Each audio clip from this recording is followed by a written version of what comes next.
Okay, time to dig into my favorite part, the making money section of your business plan. Okay, the making money section is where your financial plan goes in your overall business planning process, and under the making money section tab in your biz plan binder. All right, so what's the making money section all about? Well, a business has to make money or the business is going to die and your dreams along with it.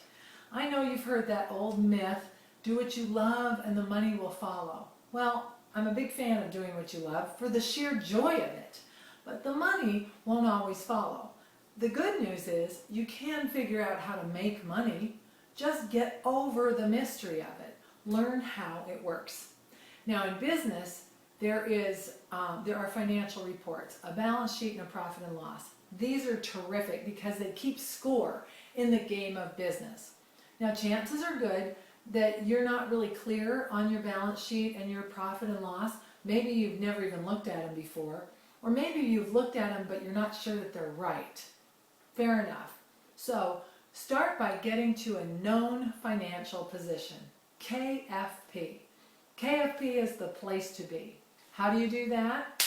Assemble the bean team, the bean counters. This is your bookkeeper, a tax professional, maybe even another savvy business owner, a member of your board of advisors, someone who knows their asset from their elbow and will help you do it too. So assemble the bean counters, sit down with your balance sheet and profit and loss, and go line by line down the reports.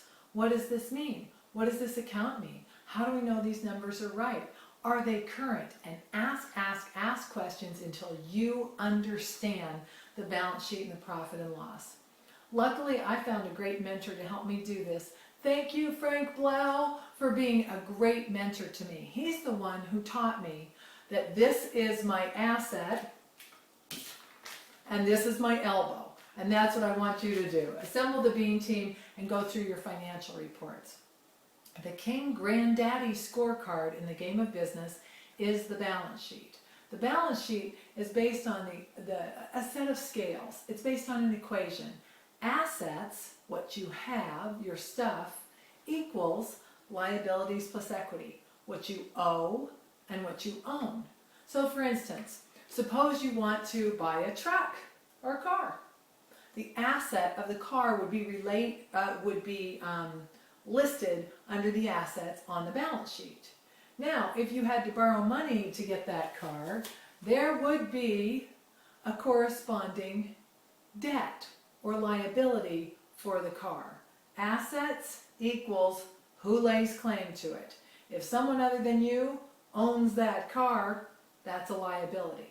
The balance sheet will help you understand where you are in terms of what you have, what you owe, and then the difference would be what you own. Very, very helpful.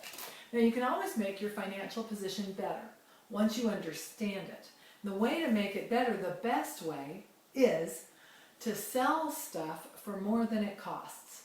That's what you see on the income statement or the profit and loss. The profit and loss shows your sales minus your expenses equals, hopefully, some money left over. And if that money is left over, you've actually manufactured it.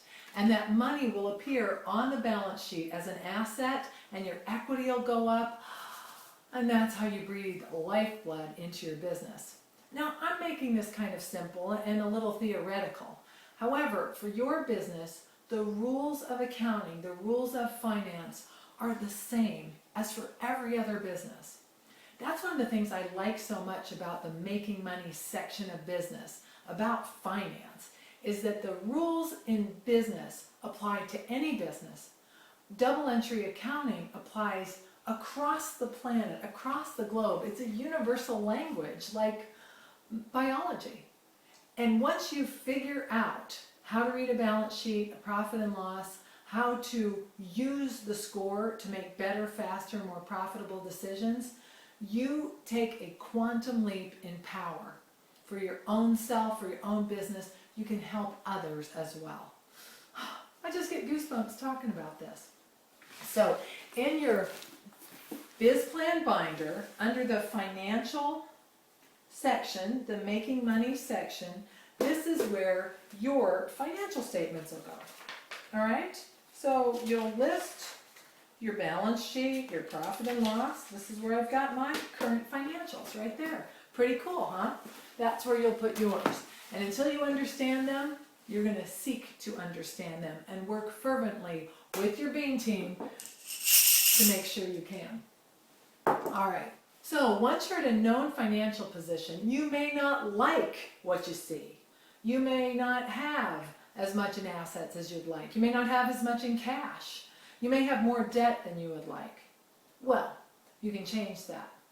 If you are willing to charge more than it costs so that you manufacture profit, those profits will help you buy more stuff, will help you get out of debt. So your budget gives you something to aim for in terms of goals for dollars and percentages for sales and expenses. Your budget is also where you ask and answer the question, how much am I going to have to charge to pull this off? If you put a budget together and it's going to require $1 million in sales for you to make your dreams come true, how much would you have to charge per day, per hour, per widget, per t-shirt, per plumbing service, per photograph? How much would you have to charge in your offerings of goods and services that will allow you to make $1 million? That selling price numbers crunching, you're going to document, try a few examples of it, and put that in the making money section of your binder.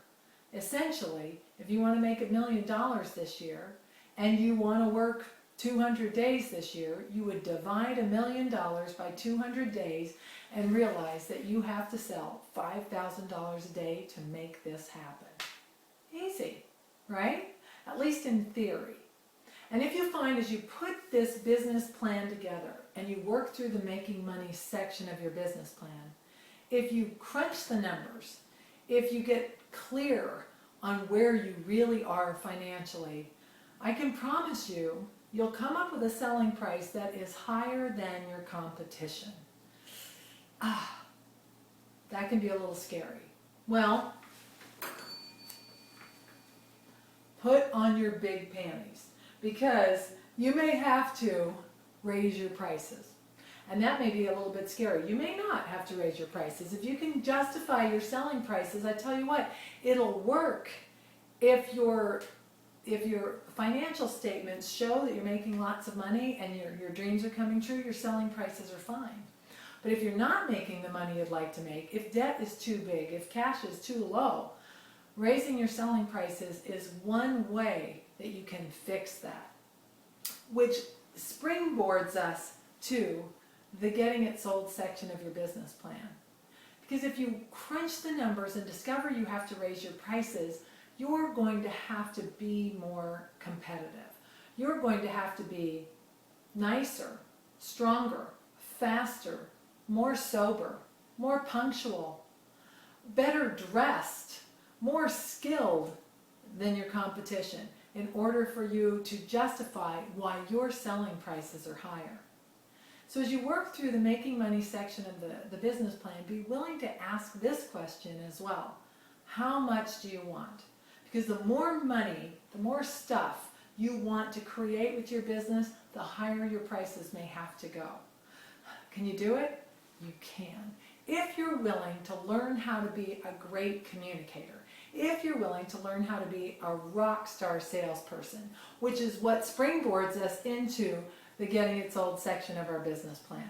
That's up next. Ring the bell. Across the globe, this is a symbol for making a sale. When you make a sale, you ring the bell, you celebrate, you take their money, you make good on the promise, and all is well. Is that how you feel about sales? Or are you a little sales phobic? Would you rather not do sales at all? Do you think that if you didn't have the sales component of your business would be a lot more fun? Is that the way you think? Because if so, that thinking will develop a toxic culture at your company. Sales are the lifeblood. Sales are where the money comes from. So let's define marketing and sales. Marketing are the formal activities that cause someone to make a reach in your direction, to call you or walk into your place of business. Just to look around to see if what you are sharing in terms of information is something that could be of service to them. And then sales happen when your customer, your potential customer, and you develop a relationship so well that your customer says, yes, I want it, and gives you the money. Sweet. That's a sale. So marketing is making a reach and sale is getting to a yes.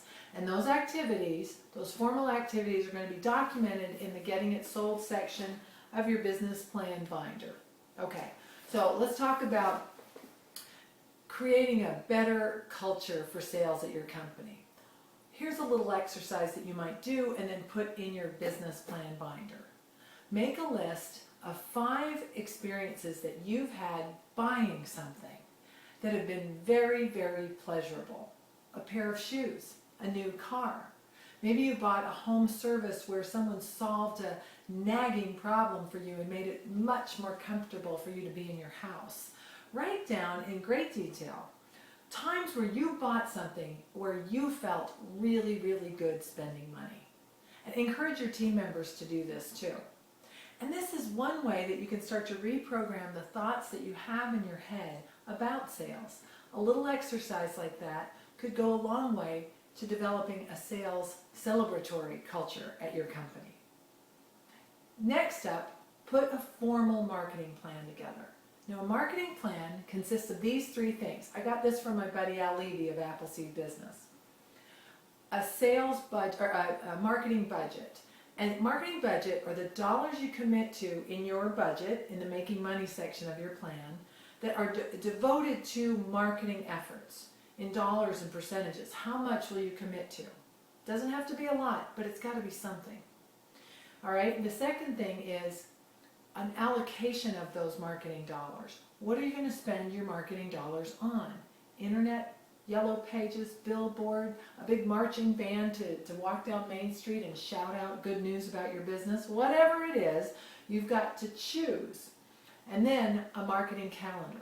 That's where you're going to launch these marketing efforts consistently and not just think about them, but actually get them done. So budget, allocation, and calendar are essential elements of a marketing plan. You're going to want to measure the results of your marketing and do more of what works and less of what doesn't. Those activities could also be housed in the Getting It Sold section of your business plan. Now, let's talk about sales. Getting better at sales. You know you can learn how to be a great salesperson. Yep. In fact, I don't know any natural-born salespeople. When I hear someone described as a natural-born salesperson, usually it means that someone's describing a guy who talks a lot. And you know, talking too much doesn't help you make sales. If you're kind of shy, if you'd rather not talk too much, that will serve you very, very well in sales. The number 1 sales tip that I can give you is to ask good questions and then shut up and listen.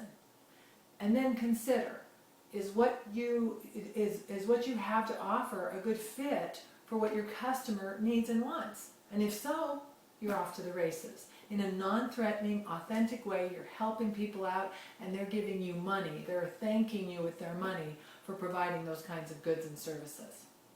Now, if you're not great at sales, you can learn how. And if you go to the internet and you type in sales training, you're going to get about 14 billion hits. There's a lot of terrific sales trainers out there.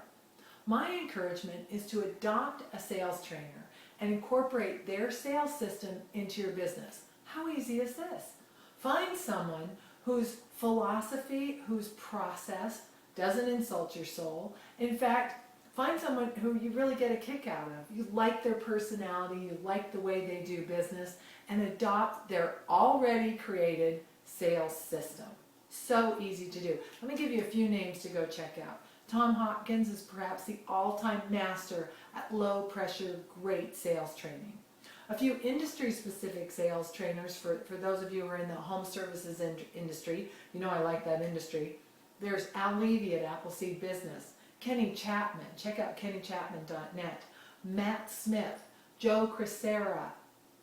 Who else in industry specific? Oh, Howard Partridge, of course, who's a master of creating the most outstanding service experience ever. He learned from Zig Ziglar, a classic sales trainer. If you haven't met Zig, Google him. Also, you might check out Jeff Gitomer. He is a really fun and feisty fellow from Philadelphia, and if you like to get a little bit of sharp-tongued, tough love, then he might just be the best sales trainer for you.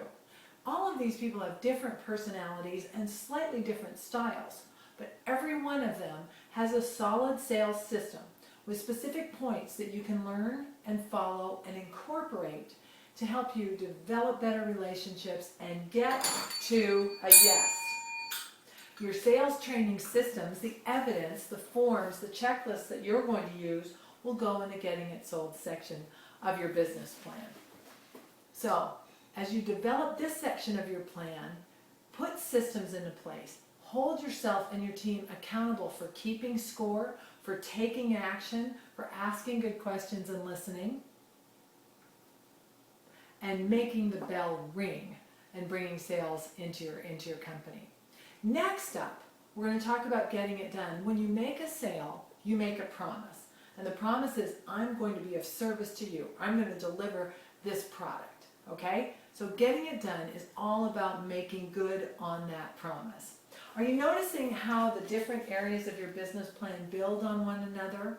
And as you work through the different areas of your business, you may go back to a previous section of the business plan and edit it or refine it, build it up. That's all fine. Your business plan is never finished, but it's always getting increasingly tight and focused and aligned with what you really, really, really, really want. Fun.